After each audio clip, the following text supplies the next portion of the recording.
ஆனா எந்த சீசன்லயும் big pass இப்படி யார்கிட்டையும் கெஞ்சி நீங்க பாத்துருக்க மாட்டீங்க. இந்த சீசன் முதல் சீசன் எல்லாத்தையும் கெஞ்சுறாரு. அப்புறம் நம்மளுடைய பெண் சிங்கங்கள்லாம் உள்ள இருக்கும்போது வந்து கெஞ்சிதான் ஆகணும். ஆண் சிங்க புலிகள் எல்லாம் உள்ள இருக்கும்போது வந்து கெஞ்சிதானே ஆகணும்.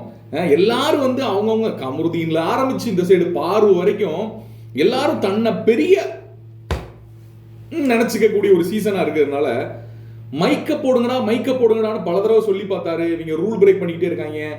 எல்லாரும் அரோரால ஆரம்பிச்சு எல்லாரும் ரூல் பிரேக் பண்றதே இந்த வருஷம் இதா வச்சிருக்காங்க. இந்த ஒலிபெருக்கியோட இம்பார்ட்டன்ஸ் என்ன அப்படின்னும் எதுக்காக அதை போடணும் அப்படின்னும் எக்ஸ்பிளைன் பண்ணிக்கிட்டு இருக்காரு ஒரு மனுஷன். எவ்வளவு கேவலமான ஒரு சீசன் பாத்தீங்களா? இது மட்டும் இல்ல, என்ன ரூல் கொடுத்தாலும் பண்ண மாட்டேன் அப்படின்னு வந்து சில பேர் இருக்கும் போது என்ன பண்ண முடியும்? வெளியே அனுப்ப முடியாது. கேட்டா வந்து கண்டென்ட் அவங்க தான் கொடுக்குறாங்க, வாங்கின காசுக்கு அவங்க தான் வேலை பார்க்குறாங்கன்னு வெளியே சில பேர் வந்து ட்ரம்பட் அடிக்க ஆரம்பிச்சிருவாங்க. உண்மை ஒரு சைடு பார்த்தா உண்மை அதுதான். மற்றவங்க எல்லாம் ஒண்ணுமே பண்ணாம இருக்கும்போது ஏதாவது பண்றவனை சப்போர்ட் பண்ணுவோமே அப்படின்ற மைண்ட் செட்டுக்கு வந்து சில பேர் வந்துடுறாங்க. அவன் என்ன பண்ணாலும் சரி, அவன் வம்பு சம்பந்தமே இல்லாம இழுத்தாலும் அவனுக்கு வந்து ஏதாவது பண்றாங்களா அப்படின்னு சில பேர் வந்துடுறாங்க. இதெல்லாம் ஒரு சைடுல இருந்தாலும் இவர் கொடுக்கக்கூடிய ரூல்ஸை கரெக்டா ஃபாலோ பண்ணுங்கடா அப்படின்னு சிரிக்கிறாங்க. யாரை பார்த்து? கேப்டனை பார்த்து. அதை ரீட் பண்ற கேப்டனை பார்த்தே சிரிக்கிறாங்க.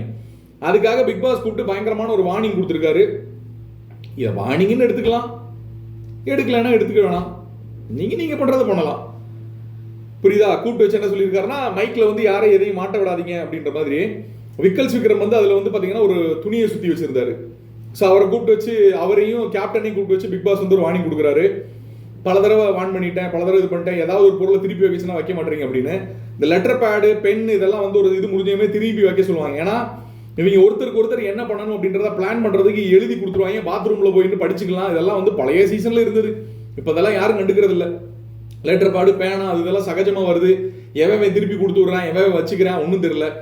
ஏன்னா இப்போ வந்து ஃபுல் அண்ட் ஃபுல் வந்து ஸ்கிரிப்ட் மேல கான்சன்ட்ரேட் பண்ண ஆரம்பிச்சிட்டாங்கல்ல எல்லாரும்.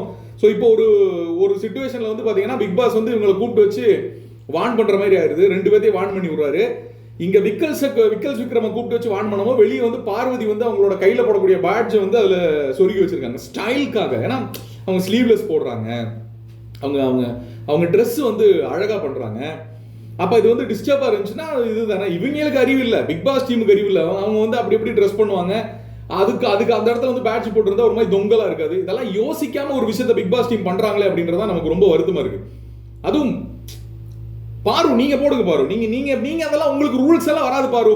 நீங்க வந்து கண்டென்ட் கொடுக்குறாள், நீங்க வாங்கின சம்பளத்துக்கு நீங்க ஒருத்தர் தான் வேலை பாக்குறீங்க, கூட ஒரு அசிஸ்டன்ட் வச்சு வேலை பாக்குறீங்க. நீங்க வெளில என்ன வேணாலும் பண்ணலாம் பாரு. நீங்க நோ ரூல்ஸ், உங்களுக்கு ரூல்ஸ் வரவே வராது பாரு. நீங்க தாராளமா இது பண்ணலாம்.